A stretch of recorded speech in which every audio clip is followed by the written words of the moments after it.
40대 공장 하청 노동자의 딸은 돌아오지 못한 아빠의 죽음에 물음표부터 달아야 했습니다.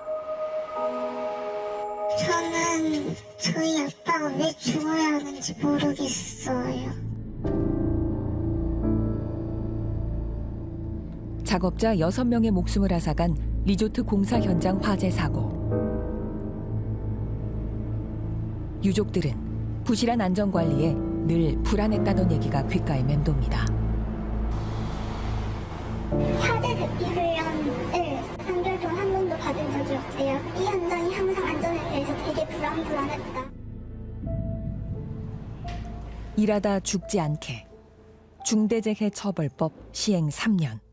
SPC 계열사 제빵 공장에서 노동자가 기계에 끼어 숨지는 사고가 또 발생했습니다. 일단 산업재해 사망사고로 대국민 사과문까지 발표했던 포스코 ENC 시공 현장에서 또 인명사고가 발생했습니다. 정부의 의지도 기업의 다짐도 무색하게 만드는 산업재해 사망사고. 한국 사회에서 발생하고 있는 중대재해는 100% 예방 가능한 재해가 현실화된 것이다라는 게 안전보건 전문가들이 다들 하는 얘기인 거예요.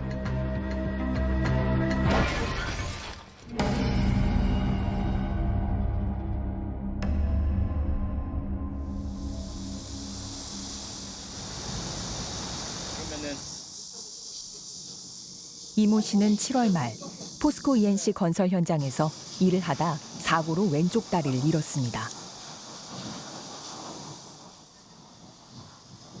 당시 콘크리트를 옮겨 담는 작업을 마무리하던 중이었습니다.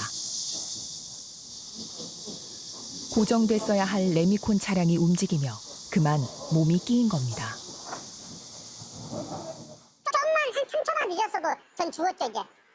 붙기 전에 몰라 한번 이렇게 치는 게 있어요. 옷을 가지러 가야 되는데 긁어내는데 차가 덮쳐버린 거죠. 현장이 비탈길인데다 고정장치도 부족해 보였지만 그때는 위험한 것 같다고 말하지 못했습니다. 스토퍼를 설치를 했어야 되는데 스토퍼가 하나밖에 갔을 때 하나밖에 없더라고요.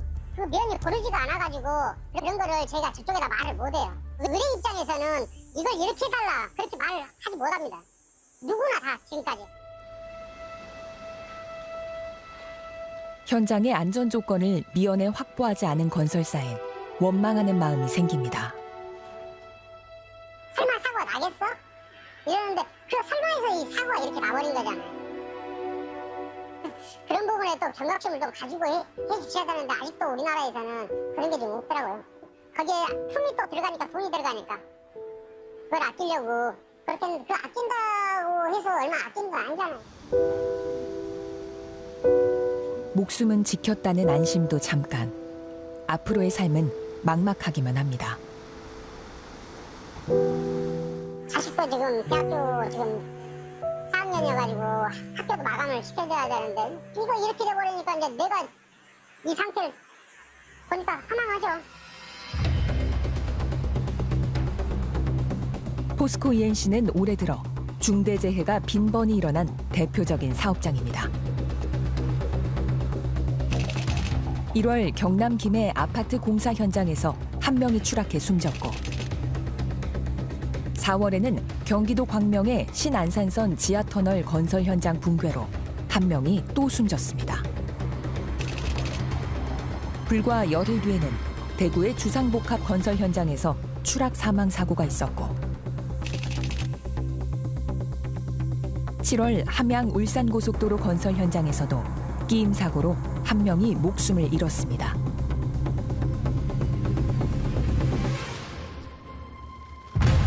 경영진이 공개 사과한 이후에도 외국인 노동자가 작업 중 감전되는 일이 발생했습니다.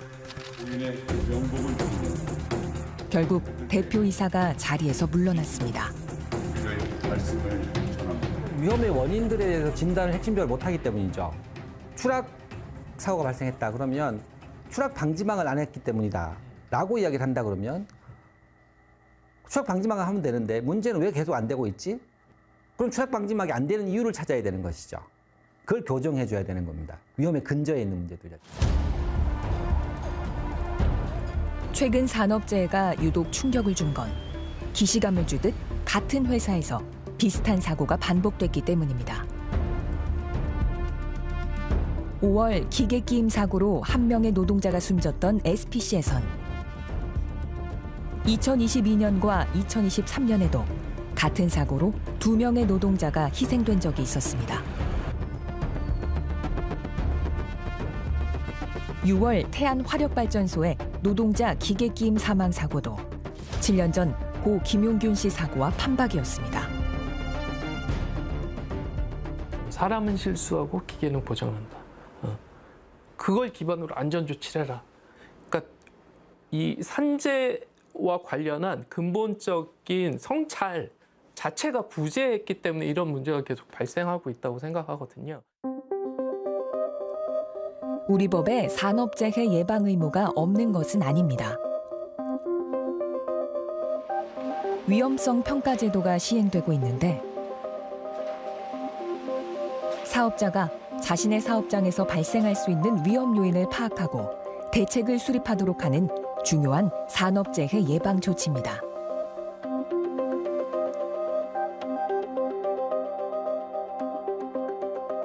이 제도는 1966년 영국에서 광산 폐기물이 무너져 내리면서 140여 명이 희생된 에버밴 참사를 계기로 시작됐습니다. 사회적 참사 수준의 중대재해가 발생했을 때 어떻게 해야 되는지, 실질적으로 어떻게 해야 이런 노동자의 사망을 줄여낼 수 있는가에 대해서 뭐가 문제인지를 뜯어보고 재검토하는 것에서 출발하면서 결국에는 핵심적으로 위험을 생산하는 곳에서 위험 관리가 시작돼야 되는구나. 이후 위험성 평가 등 사고 예방 조치를 적극적으로 도입한 영국은 근로자 10,000명당 사고 사망자 수가 0.04로 세계에서 가장 낮은 수준입니다. 우리나라의 0.39와 비교하면 10분의 1밖에 안 됩니다. 위험성 평가 방식도 다릅니다. 사업주에게 포괄적인 안전 예방 의무를 부과하고 위험 요인 제거 활동에 자율성을 준 영국과 달리 우리나라에선 세부적인 규정을 주고 이를 지키면 위험성 평가를 한 것으로 인정하고 있습니다. 위험성 평가를 하지 않은 채 중대재해가 일어나면 사업주는 더 무거운 처벌을 받는데 그러다 보니 사업주는 실질적인 예방에 힘쏟기보다 처벌을 면하려 형식적인 규정을 지키는데 급급해지는 상황이 벌어집니다. 사업주 입장에서 보면 답이 나올 것 같아요. 영국의 경우는 위험성 평가를 하면서 사업주가 위험성을 찾아내려는데 엄청 안간힘을 쓸 것 같아요. 우리나라는 위험성 평가를 하면서 사업주는 제발 좀 안 찾았으면 좋겠다. 규정에 맞는 것만 해라. 이렇게 할 것 같아요. 왜냐하면 사고 나면 위험성 평가를 해서 요인을 찾아서 조치했느냐가 문제가 아니고 법에 정해진 규정을 지켰느냐가 문제고요. 그럼 굳이 할 필요가 없지 않겠느냐 하는. 규정 준수라는 형식에 갇혀 안전 확보라는 기본을 망각한 현실. 지난해 23명의 사망자가 발생했던 아리셀의 경우도 위험성 평가에선 우수 사업장이었던 것으로 알려져 논란이 되기도 했습니다.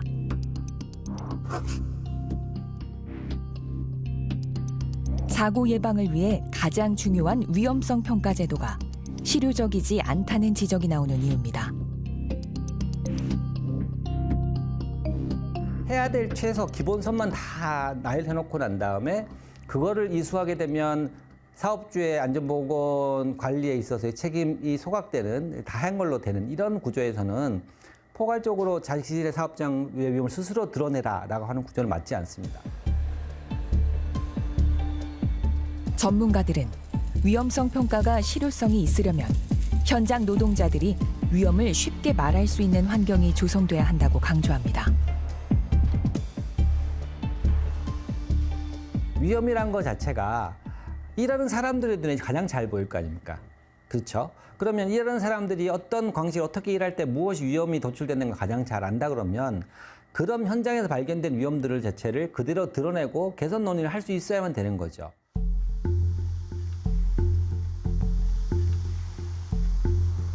도로공사 직원들이 졸음쉼터에 들러 청소를 시작합니다. 화장실은 물론 주차장과 도로변에 떨어진 쓰레기도 치워야 합니다. 고속도로를 빠르게 질주하는 차량에 노출돼 보기에도 위태롭습니다. 아무래도 화물 트럭들은 저기 출입 입구에서 속도를 많이 안 줄이세요. 그래서 어떤 때는 진짜 놀래가지고 뒤로 넘어지려고 하는 경험도 있고 그런 거는 좀 자주 있죠. 실제로 졸음쉼터에서는 가끔 차량 충돌 사고가 발생하곤 합니다.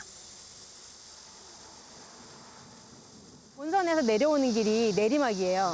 살짝 내리막이면서 커브이면서 이렇게 되다 보니까 차들이 속도를 줄이질 않아요. 여기가 교통량이 많지는 않거든요.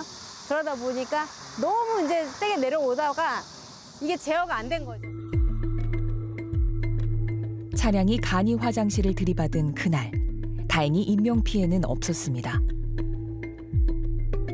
하지만 하루 3번씩 청소하러 와야 하는 입장에선 불안감이 커졌습니다. 사고 나고 나서는 다 놀랐어요. 놀라서 일하는데 정말 한 번 더 뒤돌아보고 아무것도 아닌데 소리만 나면 놀랐었고 살짝 약간의 트라우마라 그럴까요? 그런 게 있었죠. 직원들과 노조는 위험한 업무 환경에 대해 꾸준히 문제를 제기해왔습니다. 차량이 계속 진입하고 있으니까 위험하다고 얘기한 게 있거든요. 그때 그 안전관리자 말이 차량이 오는 방향으로 마주보고 빗자루질을 하라고 했거든요. 졸음쉼터와 유사한 근로 조건에 고속버스 정류장 근로 환경을 개선해달라고 요구했었지만 회사의 판단은 달랐습니다. 위험성 평가를 회사에서는 계속 하고 있어요.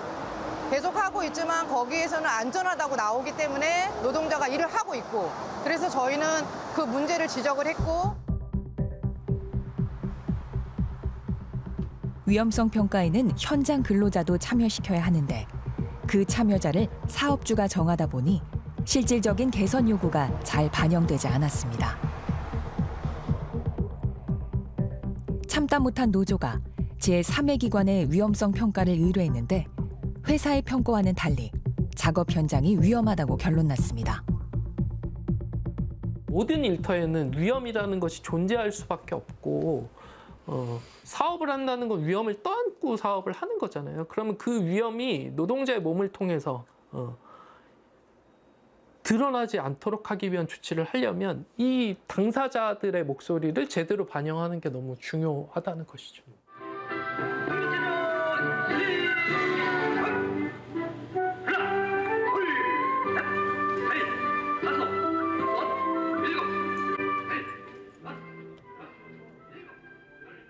이 건설사는 5년 전부터 공사 현장에서 안전신문고를 운영하고 있습니다. 작업하기 어려운 상황이 발생하면 현장 노동자들이 직접 스마트폰으로 작업 중지권 등을 행사하도록 해 사고를 예방하겠다는 겁니다. 아무래도 훨씬 더 편하게 일을 하는 것 같아요. 왜냐하면 위험 요소가 있으면 바로 얘기를 하면 바로 조치를 해주시니까 그거는 확실히 타 현장에 비해 좀 좋은 것 같더라고요. 여기에 더해 지난해부터는 신고자에게 현금처럼 쓸 수 있는 포인트도 지급하기 시작했습니다. 말로 독려하는 것만으로는 노동자들의 적극적인 신고를 이끌어내는 게 쉽지 않았기 때문입니다. 인센티브가 생기다 보니까 근로자분들도 내가 이 신고한 게 잘한 거고 내가 잘한 일이네 현장에서. 예전에는 그런 것들이 누구나 거부할 만한 그런 상황이었거든요. 눈치 보고 왜 내 작업만 하면 되는데 왜 내가 이걸 해. 근데 이제는 칭찬해주는 시대가 좀 왔다고 생각을 합니다. 공기가 늘어날 부담에도 일부 대형 건설사들을 중심으로 작업 중지권 행사가 확산하고 있지만 여전히 많은 사업장에서는 활용하기 어렵습니다. 건설업에서는 즉각적으로 위험이 현실화되면 죽음에 이르기 때문에 이렇게 작업 중지권을 더 불어주는 경우가 있다면, 정반대의 측면에서 제조업 현장 같은 경우에는 작업 중지권을 행사하는 순간 이 고소고발 징계가 떨어져요. 징계들이 남발되기 때문에 작업 중지권 그림의 떡이라고 생각하는 거죠. 중대재해처벌법이 시행된 지 3년. 법 시행 뒤 사망자 수는 소폭이나마 줄어들었습니다. 하지만 자체적인 안전보건 관리 체계를 구축할 여력이 부족한 소규모 영세 사업장에선 여전히 사망자가 많습니다. 강력한 처벌을 통해 기업의 안전 조치를 이끌어내겠다는 법 취지는 한계도 보였습니다. 수고 경영 책임자의 책임 의식은 획기적으로 개선했는 건 맞는 것 같습니다. 그래서 전문 인력이라든지 예산을 획기적으로 또 늘렸죠. 근데 이제 문제는 아직도 중대재해처벌법이 갖는 취지가 제대로 반영되지 않는 것 같아요. 그러니까 이거는 경영에 있어서 안전을 확보하라는, 적절한 조치를 하라는 의무를 준 것인데 아직도 어떤 규정을 지켜야 되는 걸로 생각하는 겁니다. 정부는 지속적으로 산업재해를 줄이도록 강하게 압박하고 있습니다. 사후 약방문이 아니라 실효적인 예방 체계를 갖추기 위해선 강한 단속과 엄벌 이상의 것이 필요하다는 지적도 나옵니다. 얘기를 만들어야지만 거기 조금 더 나가서 실제로 이런 토대를 바꿀 수 있으려고 그런다 그러면 사회적으로 기다려주는 것도 좀 필요합니다. 무조건 왜 대기업의 회장들을 처벌 안 하냐, 이거만 되는 게 아니라 제도의 전면적인 개편이 있기 전에는 단순하게 한 사업장 중심으로 평가를 이야기해서는 되지 않는다. 합리적인 조치를 안 해서 사고를 발생하면 책임을 지우겠다. 그 대신에 현장 특성에 맞지 않는 그 여러 가지 규제들 있잖아요. 아까 안전관리, 교육을 몇 시간 해라, 관리자를 몇 명 둬라, 이런 것들 있잖아요. 그런 건 과감하게 풀어주는 거예요. 과거 초고속 경제 성장을 하는 과정에서 안전 확보에 대한 인식은 미처 성장하지 못했습니다. 사실 비용 절감에 있어서 안전 비용이 가장 뒷전일 수밖에 없고, 이건 발생하지 않으면 굳이 투자하지 않아도 되는 헛돈을 쓰는 거라는 생각을 굉장히 많이 해왔던 관행들이 한국 사회에 대기업부터 저 공급사들 말단까지 있어왔던 관행 속에서 저 밑에 있는 소규모 사업이 더 심각할 수밖에 없었다고 생각하고요. 정부는 기업들에게 사고 예방에 들이는 비용보다 사고가 났을 때의 손해가 더 클 것이라고 경고하고 있습니다. 비용을 아끼려다 발생하는 사고, 반복되는 사고는 이제 용인할 수 없음을 말씀드립니다. 안전에 대한 소비자들의 높아진 인식도 앞으로는 산업재해 기업이 설 자리를 더 좁힐 것이라는 걸 새겨야 할 겁니다. 요새 분위기로 봐서는 사고 나면 사업에 지대한 영향을 끼칠 수 있거든요. 이게 경영의 핵심이라고 봐야 되는 것 같아요. 그러니까 안전이 확보되지 않으면 앞으로 기업의 이미지도 그럴 거고 어떤 사회적인 지탄도 그럴 거고, 앞으로는 그 안전이 무너지면 경영이 상당히 어려움을 겪을 것이라는 이런 인식을 새로 해야 될 것 같아요.